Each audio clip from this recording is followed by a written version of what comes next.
নমস্কার, টিভি9 বাংলায় আপনাদের স্বাগত। আপনাদের সঙ্গে রয়েছে আমি কুণাল। শুরু করছি হোয়াট বেঙ্গল থিংস টুডে। নির্বাচনের ফলাফল যে কতটা নির্ভর করে রাজ্য রাজনীতির বিভিন্ন অঙ্কের উপর তা পরিষ্কার হয়ে যায় নির্বাচনের ফলাফলের পরেই। কারণ আমরা এই মুহূর্তে যে ছবিটা দেখতে পাচ্ছি, বিধানসভা নির্বাচনে বিপুল সংখ্যাগরিষ্ঠতা নিয়ে তৃণমূল কংগ্রেসের ফের একবার ক্ষমতায় আসা।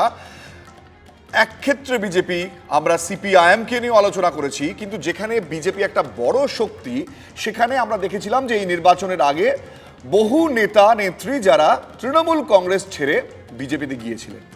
কেন গিয়েছিলেন তারা নিজেরাই জানেন, কিন্তু তারা আবারও ঘরে ফিরে আসার বার্তা দিচ্ছেন। কেউ কেউ পরিষ্কার বার্তা দিয়ে দিয়েছেন, কেউ কেউ বিক্ষোভ দেখাচ্ছেন, কেউ কেউ আবার চাইছেন তারা ঘরে ফিরে আসুন, এমন একটা ইঙ্গিত পাওয়া যাচ্ছে।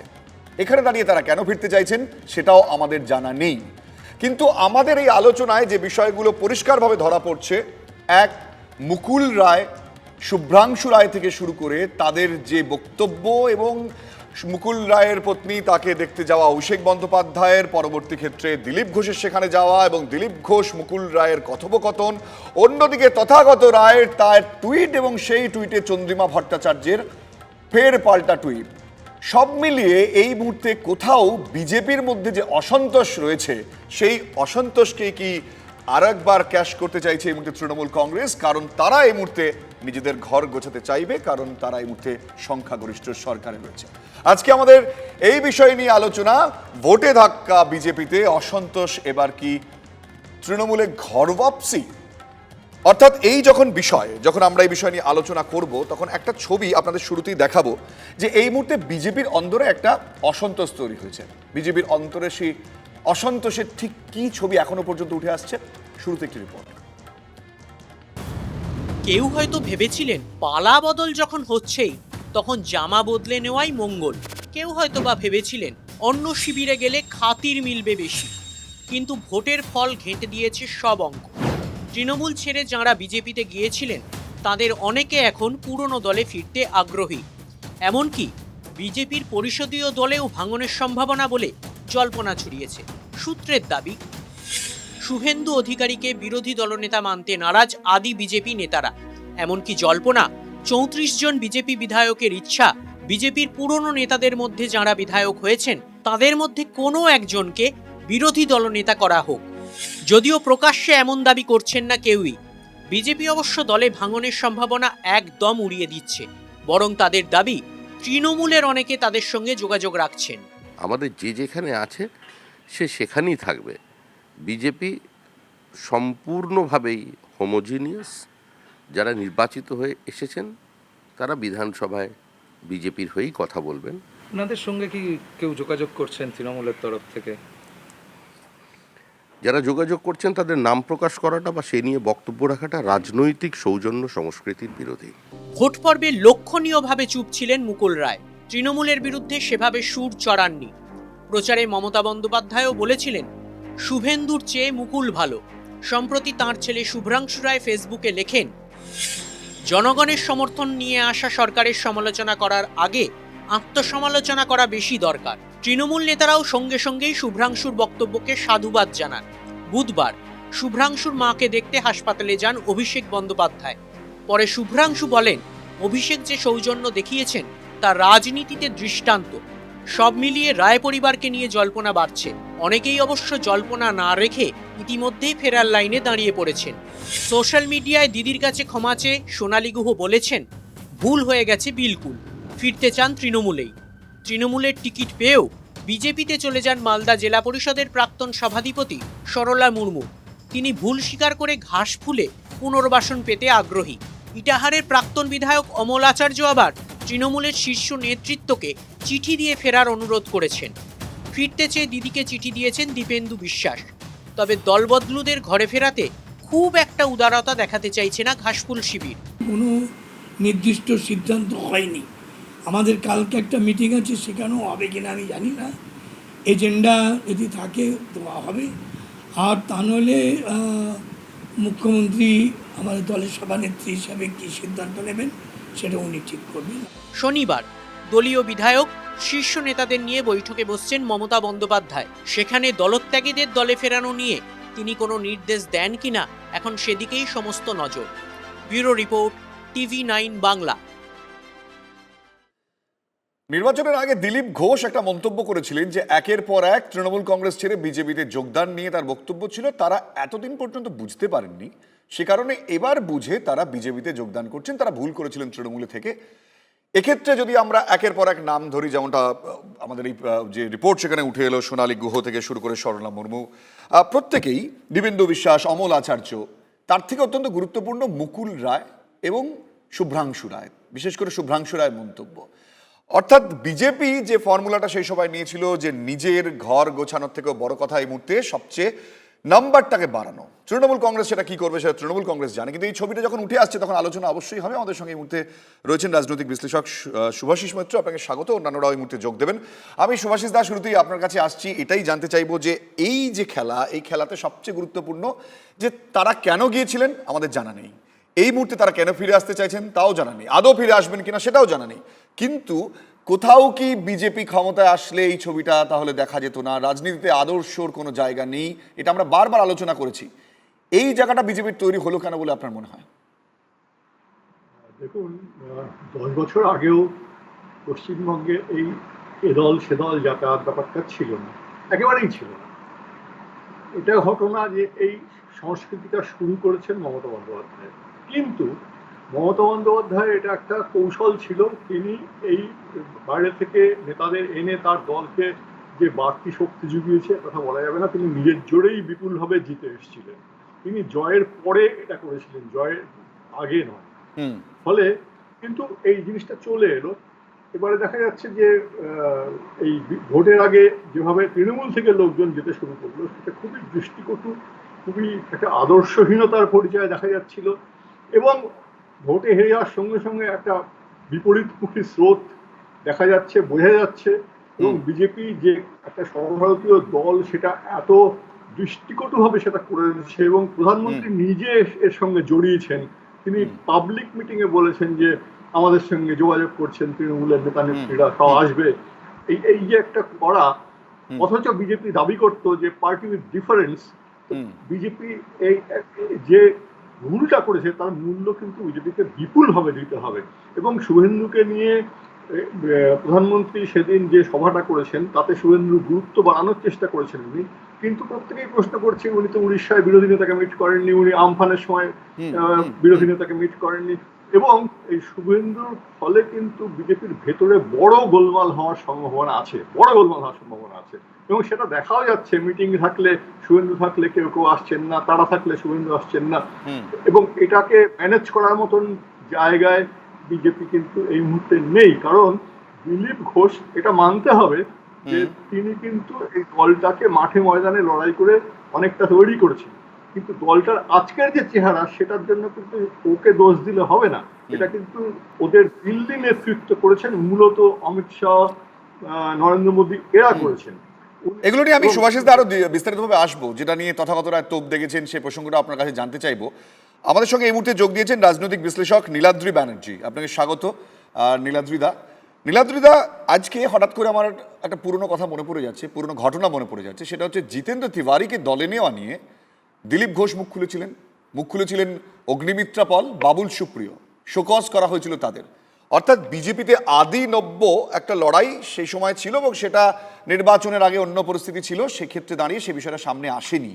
আজকে এই ফলাফলের পর কি আজকে যে এত মন্তব্য, এটাই কি একমাত্র কারণ? না, দেখুন, আদি নব্য দ্বন্দ্ব সেটা তো তৃণমূলেও একসময় ছিল। বহু মানুষ কংগ্রেস থেকে এসে, সিপিআইএম থেকে এসে মন্ত্রিত্ব পেয়েছেন, বড় পদ পেয়েছেন। রেজাক মোল্লা, মানস ভুঁইয়া, এদের কথা ভুলে যাও কি করে? এইভাবেই তো একটা দলের উত্থান হয়। আজকে আসামের যিনি মুখ্যমন্ত্রী, তিনি তো এক সময় যাকে আপনি নব্য বলছেন সেই নব্য শ্রেণীর মধ্যে পড়েছেন। কিন্তু ভোটের ফলাফল যদি বদলে যায় তখন তো নীলাদ্রি এই বিষয়গুলো আর অন্যভাবে সামনে আসে নাকি? না, কিন্তু প্রশ্নটা হচ্ছে, গণতন্ত্রের সবসময় শেষ কথা বলে মানুষ। একটা কথা আপনাকে মনে রাখতে হবে, এবারের নির্বাচনে সবচেয়ে বড় বিস্ময়কর ফল কিন্তু 200-র বেশি তৃণমূলের পাওয়া নয়, এটা হয়তো অবশ্যম্ভাবী ছিল, কিন্তু বিস্ময়কর হচ্ছে নন্দীগ্রামে এই যে নব্য বিজেপি শুভেন্দু অধিকারীর কাছে মমতা বন্দ্যোপাধ্যায়ের হেরে যাওয়া, এবং ভারতের ইতিহাসে সম্ভবত এটা প্রথমবার হলো একই কেন্দ্র থেকে বিরোধী নেতা এবং মুখ্যমন্ত্রী আমরা পেলাম। যিনি জিতলেন তিনি হলেন বিরোধী নেতা, আর যিনি হারলেন তিনি হলেন মুখ্যমন্ত্রী। এটা কিন্তু প্রমাণ করে যে মানুষের সমর্থন, এটা না, অন্য বিষয় একেবারে নীলাদ্রিদা, ঠিক আছে, সেটা মানুষের সমর্থন এই মুহূর্তে মুহূর্তে বিজেপির পক্ষে কোন দিকে গিয়েছে আমরা জানি, কিন্তু আমার প্রশ্নটা ছিল এইটা, আমি একটা জিনিস বোঝার চেষ্টা করছিলাম নীলাদ্রিদা, সেখানে শুভ্রাংশু রায় তিনি তো এই মুহূর্তে বিজেপিতে রয়েছেন, শুভ্রাংশু রায়ের মা অসুস্থ, সেক্ষেত্রে যেতেই পারেন অভিষেক বন্দ্যোপাধ্যায়, দিলীপ ঘোষও গিয়েছেন, সেটা নিয়েও আমরা দেখতে পাচ্ছি মুকুল রায় তার তির্যক মন্তব্য। প্রশ্ন শুভ্রাংশু রায় যেটা বলছেন যে জনগণের সমর্থন নিয়ে আসা সরকারের সমালোচনা করার আগে আত্মসমালোচনা বেশি দরকার, এটা কি বিজেপি ক্ষমতায় আসলে শুভ্রাংশু রায় বলতেন? আমি এটাই প্রশ্ন করছি। না না, আসলে হচ্ছে কি, আমরা এমন একটা পরিবেশে মানে দেখে এসছি যেখানে মাননীয়া মুখ্যমন্ত্রী বা তার ভাইপোর সম্বন্ধে কেউ কিছু বললে তাকে বহিষ্কার করা হয়। আবার দেখে এসছি দিল্লিতে একটি পরিবার আছে, সেই পরিবারের বিরুদ্ধে কারক সম্বন্ধে কিছু বললে রাহুল গান্ধী ব্যর্থ এই কথা বললে তাকে বহিষ্কার করা হয়। এই পরিবেশটা দেখে এসছি। বিজেপিতে কিন্তু একটা গণতন্ত্র আছে, সেখানে তথাগত রায় সরাসরি দিলীপ ঘোষের বিরুদ্ধে, কৈলাস বিজয়ের বিরুদ্ধে তোপ দেখেও বহিষ্কৃত হন না। এই গণতন্ত্রটাকে আমার মনে হয় একটা আমাদের স্বীকৃতি দেওয়া উচিত। দ্বিমত তো মানুষ হতেই পারে, সেটা প্রকাশ করলে অসুবিধে কোথায়? না, আমি তো উল্টো ভাবে ভাবছি নীলাদ্রিদা, অভ্যস্ত নই। এই বিজেপিতেই তো একটা বলা হয় বারবার, এ রাজ্যে বামেরা দীর্ঘদিন শাসন করেছে, রেজিমেন্টেড পার্টি, এবং বিজেপিকেও সেটা বলা হয়, যতই দ্বন্দ্ব থাক, যতই লড়াই থাক, যতই অসন্তোষ থাক, সেটা দলের মধ্যেই। কিন্তু আজকে যেভাবে নেতারা মুখ খুলছেন, সেটার কি কারণ? বামেরা কি মুখ খোলেননি? আপনি মনে করে দেখুন, বুদ্ধদেব ভট্টাচার্য তিনি জ্যোতিবাবুর সরকার থেকে বেরিয়ে গেছিলেন, এক সময় বেরিয়ে যেতে চেয়েছিলেন, পরবর্তীকালে তিনিই কিন্তু মুখ্যমন্ত্রী হয়েছেন।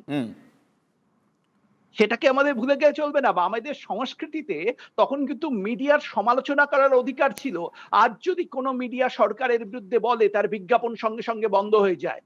সেটা কিন্তু বামেদের আমলে ছিল না। দীর্ঘদিন বর্তমানের মতো সংবাদপত্র, আনন্দবাজারের মতো সংবাদপত্র সরকারের সমালোচনা করেও তাদের বিজ্ঞাপন কোনোভাবে, সরকারি বিজ্ঞাপন কোনোভাবে এফেক্টেড হয়নি।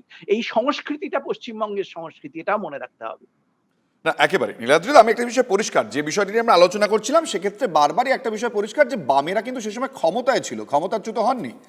আজকে মুকুল রায় তিনি যখন শপথ নিতে গেলেন, ঠিক তারপরে আমরা যে ছবিটা দেখতে পারলাম, তার মন্তব্য, তিনি বলছেন যে ঠিকই তিনি তৃণমূলের সঙ্গেই রয়েছেন, কিন্তু তারপরেও তার তৃণমূল বিজেপির সঙ্গেই রয়েছেন, কিন্তু তারপরেও তৃণমূল নেতার সঙ্গে তার আলাপ কথা বলা, সেক্ষেত্রেও প্রশ্ন উঠছে। তারপর তাকে টুইট করতে হয়েছে যে না, আমি বিজেপিতেই আছি। কেন এটা কেন? না না না, একটা জিনিস বুঝতে হবে, বিজেপিকে ক্ষমতাচ্যুত হয়েছে, বরঞ্চ উল্টে 3 থেকে 77 হয়েছে। আসামে বিজেপি ক্ষমতায় ছিল, ক্ষমতা ধরে রাখতে পেরেছে। তাহলে সেক্ষেত্রে ক্ষমতাচ্যুত হওয়ার প্রশ্ন নয়, উল্টে দলটা প্রধান বিরোধী দল হয়ে উঠেছে, যেখানে কংগ্রেস এবং বামফ্রন্ট শূন্য হয়ে গেছে বাংলায়। এটাও একটা অভূতপূর্ব ঘটনা। একটা দল 3 থেকে 77-এ পৌঁছে গেল, তাকে বলা হচ্ছে ব্যর্থ এবং অবস্থা খারাপ। না, ঠিকই, এটা একটা আপনার মতো করে আপনি ব্যাখ্যা করছেন। সাফল্য কি ব্যর্থতা, সেটা বিজেপির নিজস্ব ব্যাখ্যা আছে। আমি ফিগার বলছি, না না, পরিষ্কার, আমি বুঝতে পেরেছি। আমার প্রশ্নটা সেটা ছিল না। আমার প্রশ্ন যে এই মুহূর্তে দাঁড়িয়ে যে সোনার বাংলা গড়ার প্রতিশ্রুতি ছিল বা যে স্বপ্ন ছিল, সেখানে হঠাৎ করে মন্তব্যগুলো কেন আসছে? আমি আসবো, আমাদের সঙ্গে এই মুহূর্তে যোগ দিয়েছেন। সোনার বাংলায় গণতন্ত্র থাকাও একটা বড় শর্ত। ফাইন, আমি এই প্রশ্নটা নিয়ে যাব। তৃণমূল কংগ্রেস নেতা আমাদের সঙ্গে যোগ দিয়েছেন সুপ্রিয় চন্দ। সুপ্রিয়, এই মুহূর্তে আমাদের সঙ্গে রয়েছেন নীলাদ্রি ব্যানার্জি, রাজনৈতিক বিশ্লেষক। নমস্কার সুপ্রিয়। তিনি যেমনটা বলছেন যে এই যে গণতন্ত্র, এই গণতন্ত্রের কারণেই তো এই মুহূর্তে শুভ্রাংশু রায় তারা কথা বলতে পারছেন। আমার এর সঙ্গে এই প্রশ্নটা দুটাকে নিয়ে নিই একটুখানি। না দেখো, গণতন্ত্রের সবচাইতে বড় পরীক্ষা হচ্ছে মানুষের যে নির্বাচন, এবং ভারতবর্ষ স্বাধীন হওয়ার পর থেকে সংসদীয় গণতন্ত্রের রীতিনীতি সুপ্রিয় মমতা বন্দ্যোপাধ্যায় কিন্তু পরাজিত হয়েছেন নির্বাচনে, মনে রাখবেন। আমার মনে আছে। আপনার কি মনে আছে? আপনারা 77 পেয়েছিলেন, এখন 75-এ দাঁড়িয়ে আছেন। ফলে আমার কথাটা বলতে দিন। সে তো দুজন বিধায়ক, আমরা নয়। নীলাদ্রি আসছে, একটুখানি সুপ্রিয় বলুক, তারপরে আমি আপনার কথা আমার কথা ইন্টারাপ্ট করলে আপনি পুরো শো বলতে পারবেন না। আমি ইন্টারাপ্ট করলে সে কথা নিশ্চিত থাকুন, সেই বিষয়ে নিশ্চিন্ত থাকুন। ফলে আপনি ইন্টারাপ্ট করবেন না, আমি ইন্টারাপ্ট করব না। গণতান্ত্রিক, আমি নিশ্চিত। আপনি যদি এই পদ্ধতিতে শোটা চান, সেই পদ্ধতি সুখকর হবে না। আমি এই পদ্ধতিতে শোটা চাইছি না। সুপ্রিয়, প্লিজ আপনি বলুন। সার্বিকভাবে যে প্রশ্নটা তুমি করেছো, যে গণতন্ত্রের জায়গা থেকে সার্বিকভাবে মানুষের রায় বাংলায় খুব স্পষ্ট, এবং সারা দেশে এই মুহূর্তের যে নির্বাচনী ট্রেন্ড, সেই নির্বাচনী ট্রেন্ড এবং কেন্দ্রীয় সরকারের ধারাবাহিক ব্যর্থতা। না, আমি সুপ্রিয়, আমার প্রশ্নটা আপনি বুঝতে পারেননি। আমি সেটা জানতে চাইছি না। আমার বক্তব্য ছিল যে শুভ্রাংশু রায় তিনি এই মুহূর্তে দলের থেকেও বিজেপির বিরুদ্ধে প্রায় ইনডাইরেক্টলি বা ডাইরেক্টলি বলছেন যে তিনি বলছেন যে জনগণের সমর্থন নিয়ে আসা সরকারের সমালোচনা করার আগে আত্মসমালোচনা দরকার। আপনাদের পক্ষে বলছেন এইটা, নীলাদ্রিবাবু বলছেন এটা গণতন্ত্র বলেই বলতে পারছেন, বিজেপিতে সেই গণতন্ত্রটা আছে, কিন্তু আপনি এটাকে এর মধ্যে কি দেখছেন? না, শুভ্রাংশু রায়ের মন্তব্য বা যে কোনো শুভচিন্তক বাংলার কোনো নাগরিকের মন্তব্য আমার কাছে স্বাগতের মন্তব্য, আমার কাছে স্বাগত জানাবো আমরা সেই মন্তব্যকে। সেই মন্তব্যই গণতন্ত্রকে আরো শক্তিশালী করবে, সমৃদ্ধ করবে। কিন্তু বিজেপির মধ্যে গণতন্ত্র আছে না বনতন্ত্র আছে, জঙ্গলতন্ত্র আছে, সেই বিষয়ে তো আমি মন্তব্য করি না। তাদের পার্টির আভ্যন্তরীণ বিষয়। তারা ক্রমশ ক্ষয়িষ্ণু একটা শক্তি, আমি রিপিট করছি, ক্রমশ ক্ষয়িষ্ণু একটা শক্তি, ধারাবাহিক ব্যর্থ একটা গভর্নমেন্ট। শুধু ব্যর্থ সরকার নয়, ধারাবাহিকভাবে ব্যর্থ। কোথাও কি আপনারা এই মুহূর্তে স্ফুল্লিঙ্গ সৃষ্টি করার চেষ্টা করছেন, যেখানে যারা চলে গিয়েছিলেন তারা আবার আপনাদের দলে ফিরে আসুন, এটাও আপনারা চাইছেন? আমরা স্ফুলিঙ্গ দাবানোর কিছুই সৃষ্টি করতে চাইছি না। আমরা শুধু বলছি যে ৭৭ ওরা ছিল, ৭৫ এসছে, সামনেই ২১শে জুলাই, সংখ্যাটা ৫০-এর নিচে নেমে যাবে না তো? নীলাদ্রি ব্যানার্জি, উনি বলছেন ক্ষয়িষ্ণু শক্তি, ফিগারটা বলছে না। বিজেপি আবার ১৯শে ক্ষমতায় ফিরে এসছে আরো বেশি গরিষ্ঠতা নিয়ে। ৩ থেকে ৭৭ হয়েছে, আর ৭৫ হয়েছে কারণ দুজন সাংসদ যারা বিধায়ক নির্বাচিত হয়েছেন তারা পদত্যাগ করেছেন। না, এই সংখ্যা নিয়ে আলোচনা, এই ধরনের যে বিষয়টা কি হতে পারে সেটা নিয়ে যাচ্ছি না। প্লিজ, আমি একটুখানি এটা বোঝার চেষ্টা করছি যে এই মুহূর্তে বিজেপিতে অসন্তোষটা এই পর্যায়ে পৌঁছলো কেন। আমি আসবো একটু সুভাষিস দা আপনার কাছে। সুভাষিস দা, যারা ধরুন চলে গিয়েছিলেন, সোনালী গুহ কি মন্তব্য করেছিলেন আমরা জানি। আমরা দেখতে পেয়েছিলাম সরলা মুর্মু, যাকে আসন দেওয়া হয়েছিল, তিনি সেটা ছেড়ে দিয়ে বিজেপিতে চলে যান, তিনি ফিরে আসছেন, তিনিও ফিরে আসার কথা বলছেন। আমরা দেখতে পাচ্ছি একের পর এক। দীপেন্দু বিশ্বাস, তিনি বলছেন ভুল হয়েছিল, বুঝতে পারেননি। এগুলো ঠিক কেন? মানে আপনার কি মনে হয় রাজনীতির যে পাওয়া না পাওয়া, বুঝে নেওয়া, এই যে রাজনীতি, সেটাতে আপনি কিভাবে ব্যাখ্যা করেন? এটা দুটো দিক থেকে দেখা যায়। একটা, এটা ঠিক, বিজেপি যদি ক্ষমতায় আসতো পশ্চিমবঙ্গে তাহলে এই ঘটনাটা ঘটতো না। কি ঘটতো সেটা আমরা ভোটের আগে দেখেছি। কিন্তু আবার এটাও ঠিক যে যারা এভাবে চলে গিয়েছিলেন তারা যে ফিরে আসতে চাইছেন এবং ভুল বুঝতে পারছেন, ভুল তারা কিভাবে বুঝেছেন সে তো আমি বলতে পারবো না, কিন্তু এই পদ্ধতিটা যে খুব মানে একটা রাজনৈতিক একটা মানে স্বীকৃত পদ্ধতি আমাদের দেশে, তা কিন্তু নয়, আমাদের রাজ্যে তো নয়, আমাদের রাজ্যে জিনিসটা ছিল না। আর দ্বিতীয়ত, আমাদের রাজ্যে মমতা বন্দ্যোপাধ্যায়ের সময় প্রচুর লোকজন এসেছিলেন, এটা মমতা বন্দ্যোপাধ্যায়ই শুরু করেছিলেন এই দলে নেওয়াটা। তখনও আমার মনে হয়েছিল জিনিসটা ভালো জিনিস নয়। তবুও আমি বলবো মমতা বন্দ্যোপাধ্যায় কিন্তু ক্ষমতায় এসে শুরু করেছিলেন, ক্ষমতায় আসার জন্য শুরু করেন। এই বিষয়টা আপনি যেটা বলছেন যে অতীতের একটা ব্যাখ্যা দিচ্ছেন, কেউ দল ছেড়ে এক দলে যেতেই পারেন, সেটা টিকিট না পেয়ে যেতে পারেন, অসন্তোষ থাকতে পারে, কিন্তু প্রশ্নটা যে গিয়ে ফিরে আসা, তাহলে কি সেই ক্ষমতার অলিন্দে থাকারই সুখ? আর এই এর মধ্যে দুটো আরো একটা ব্যাপার হচ্ছে যে, যেটা তথাগত রায় বলছেন, তিনি দুটো রাজ্যের গভর্নর ছিলেন, তিনি যে ভাষায় কথা বলেন সেটা খুবই কুরুচিকর মনে হয় কখনো কখনো আমার। উনি একবার বলেছিলেন বাঙালিরা আজকাল বম্বেতে, হরিয়ানায়, কেরলে শুধু বাসন মাজে, ঘর মোছে, রাজ্যে কিছু হবে না। কখন বলছিলেন? যখন ওই নিউ ইকোনমি শিক্ষা পলিসি নিয়ে, এডুকেশন পলিসিটা এসেছিল, তাদের হিন্দি বাধ্যতামূলক করার চেষ্টা হয়েছিল, পশ্চিমবঙ্গ বিরোধিতা করেছিল, তামিলনাড়ু বিরোধিতা করেছিল, পরে সেটা তুলে নেওয়া হয়। কিন্তু তখন তিনি এরকম একটা কথা বলেছিলেন। এর আগেও তিনি এই ধরনের কথা বলেছেন। যদি উনি তো সারা জীবন অধ্যাপনা করেছেন। আমি আসবো তথাগত বাবুর প্রসঙ্গে। সুভাষিস দা, তথাগত বাবু যেটা বলছেন সেটা নিয়ে আমরা আলোচনা করবো এরপরেও, কিন্তু আমার যেটা সরাসরি প্রশ্ন ছিল, আমি একটু এই বিষয়টা নীলাদ্রি বাবুর কাছে জানতে চাইবো যে নীলাদ্রি বাবু, কোথাও কি সংখ্যা বাড়ানোটাই সেই মুহূর্তে উদ্দেশ্য ছিল? আজকে তারা চলে যাচ্ছেন কারণ ক্ষমতায় নেই বিজেপি? না, আমরা যদি অতীতে পশ্চিমবঙ্গে দেখি, মানস ভূঁইয়া যে কংগ্রেস থেকে তৃণমূলে এসেছিলেন, একের পর এক নেতা যে কংগ্রেস থেকে তৃণমূলে এসেছিলেন, তার কারণ কি? ক্ষমতা বাড়ানো? তা নয়। যে দল ক্ষমতায় থাকে তার প্রতি কিছু নেতাদের একটা স্বাভাবিক আকর্ষণ থাকে।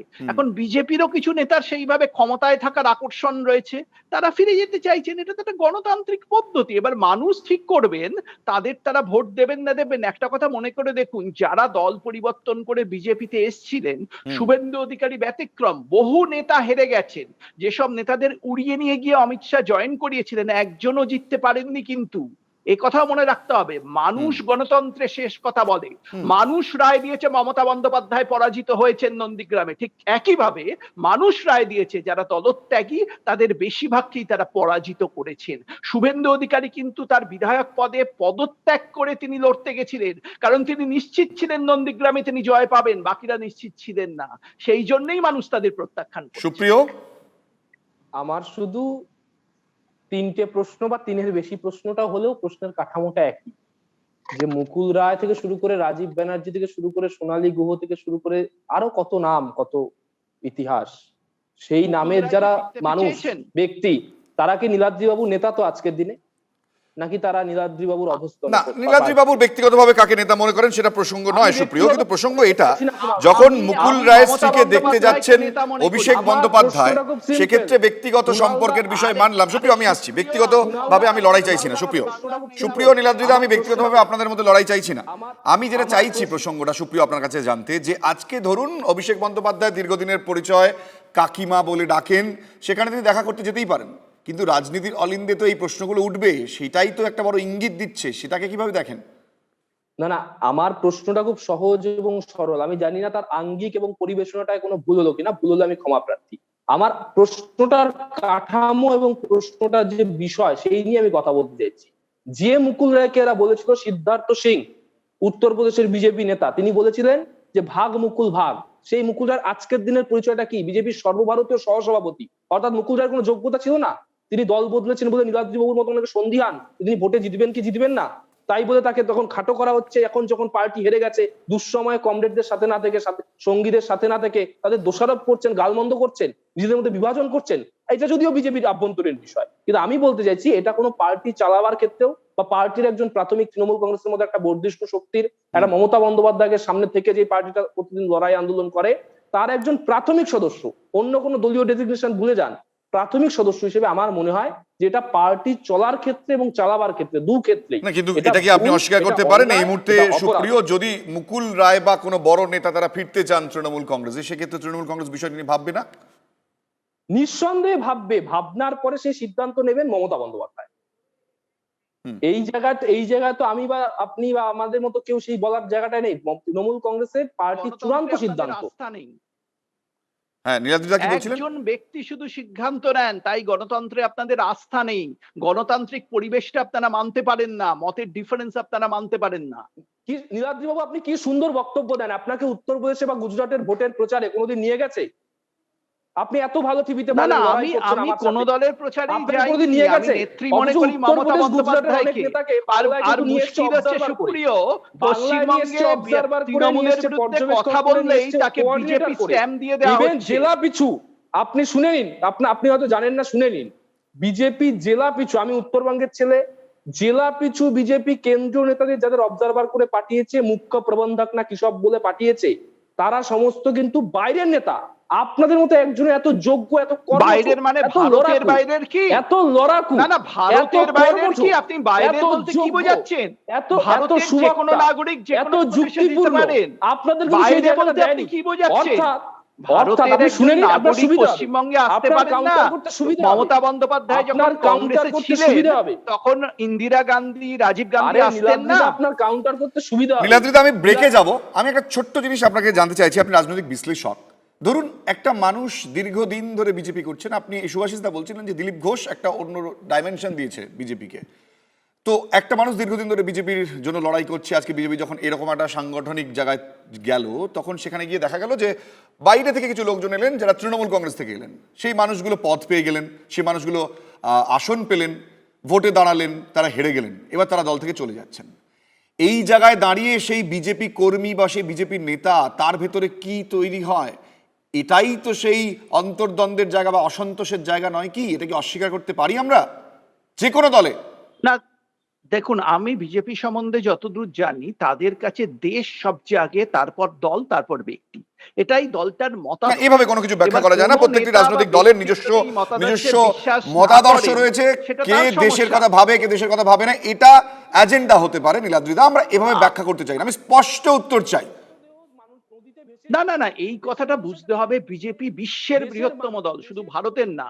এবং একটা দল যখন বিশ্বের বৃহত্তম হয়, তাতে বহু মানুষ আসেন, বহু মানুষ চলে যান। আসামে কংগ্রেস থেকে একদা যিনি নেতা এসেছিলেন, আজ তিনি আসামের মুখ্যমন্ত্রী। যেরকম সাকসেস আছে সেরকম ব্যর্থতাও আছে, এটা তো একটা স্বাভাবিক প্রক্রিয়া। শুভেন্দু অধিকারী আজ বিরোধী দলনেতা বিধানসভায়। ঠিকই, শুভেন্দু অধিকারীকে অনেকেই বিরোধী দলনেতা হিসেবে চাইছেন না, সেটাও বিজেপির অন্দরের ব্যাপার। কেন চাইছেন না সেটা তারা জানেন। গণতন্ত্র, সেটা গণতন্ত্র, এটাই গণতন্ত্র। হ্যাঁ, একদম ঠিক কথা। গণতন্ত্রে দাঁড়িয়ে আমরাও সেই প্রশ্নটা তুলছি, জানতে চাইছি যে অসন্তোষের জায়গাটা কোথায়। এটাই পরিষ্কার জানতে চেয়েছিলাম আপনার কাছ থেকে, আপনাদের কাছ থেকে। আমি আসবো, আমাদেরকে ফিরতে হবে। আমরা এই প্রসঙ্গে যেমন আলোচনা করছি, পাশাপাশি আমরা যেমনটা দেখতে পাচ্ছি, তথাগত রায় তিনি প্রশ্ন তুলে দিলেন যে এই যে মানুষগুলো যারা বিজেপিতে এই মুহূর্তে বিজেপি করতেন বলে ঘর ছাড়া, তাদের দুর্দশা দেখে তিনি এই মুহূর্তে কি করবেন বুঝতে পারছেন না, তাদের দলে ফেরান। সেক্ষেত্রে দেখলাম চন্দ্রিমা ভট্টাচার্যের পাল্টা টুইট, তারা ব্যবস্থা করবেন। এটাই বা কিসের ইঙ্গিত তৃণমূল কংগ্রেসের?